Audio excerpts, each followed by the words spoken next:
The former Chancellor and Chief Ramona Philip Hammond is now directly working with the CCP in China and is now calling for us to see China as a friend and an ally.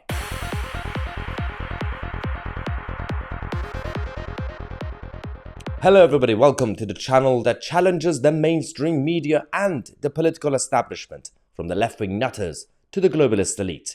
Speaking of which, let's talk about today's topics. We're going to come to you guys every half an hour as usual with a number of news stories that we have found out this morning.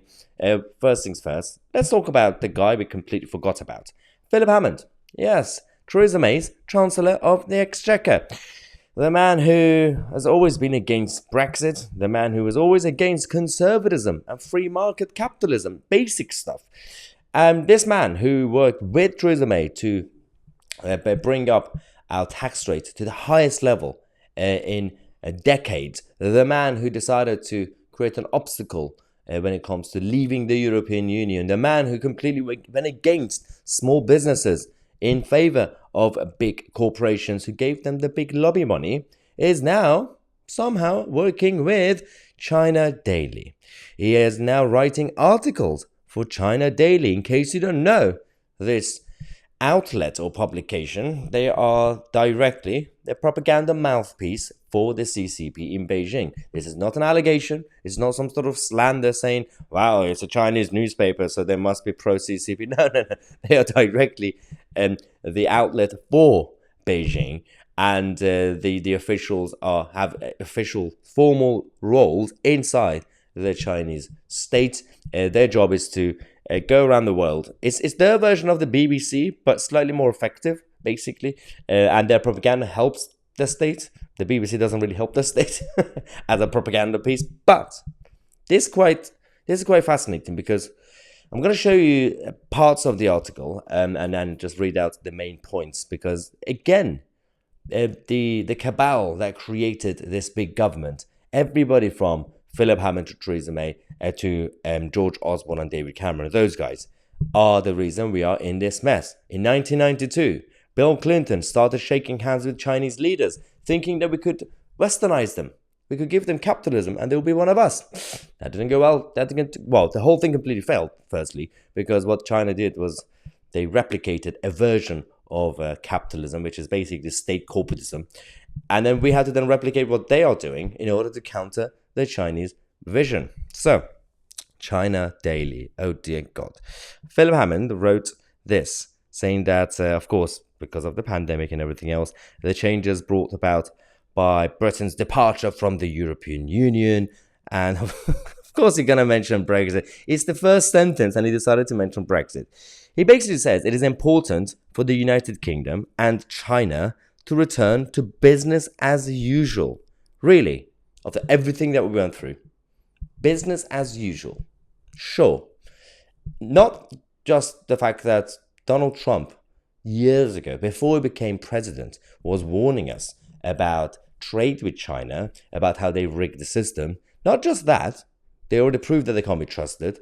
Not only because of the fact that China had been going to Central Africa and the Middle East and everywhere else to expand their empire, but whatever has been happening since 2020, well, technically late 2019 with the virus and everything else, you really think we can go back to business as usual?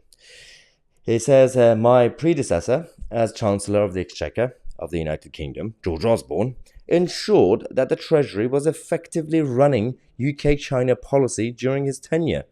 It was an approach that I have to admit slightly grated on me when I became Foreign Secretary in 2014.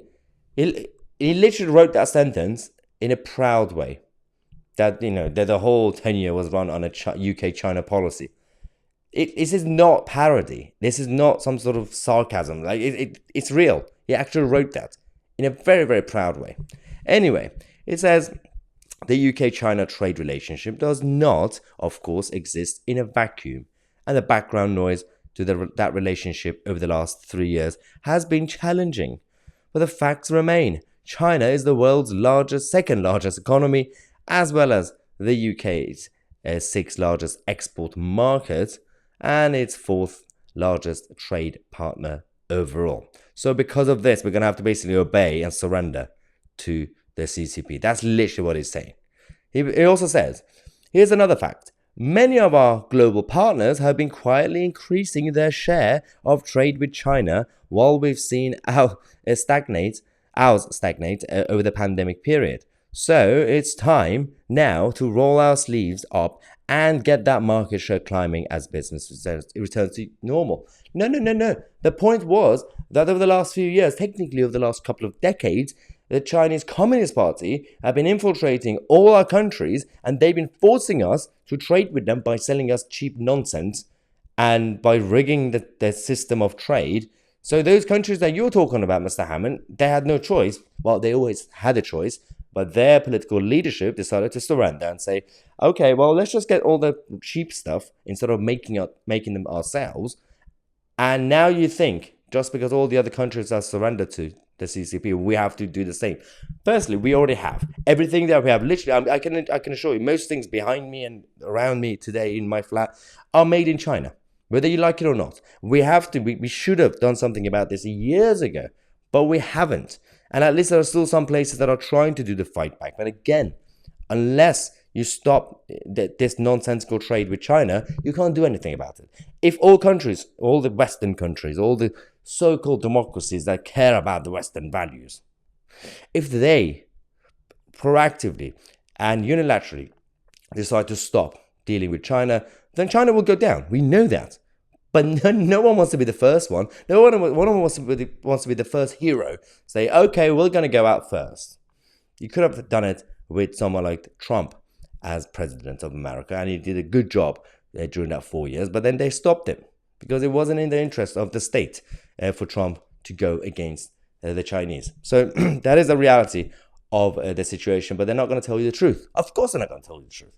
That's the point. Anyway, we have a number of other updates for you guys throughout the day. So if you're new to the channel and if you enjoy the content, make sure to subscribe.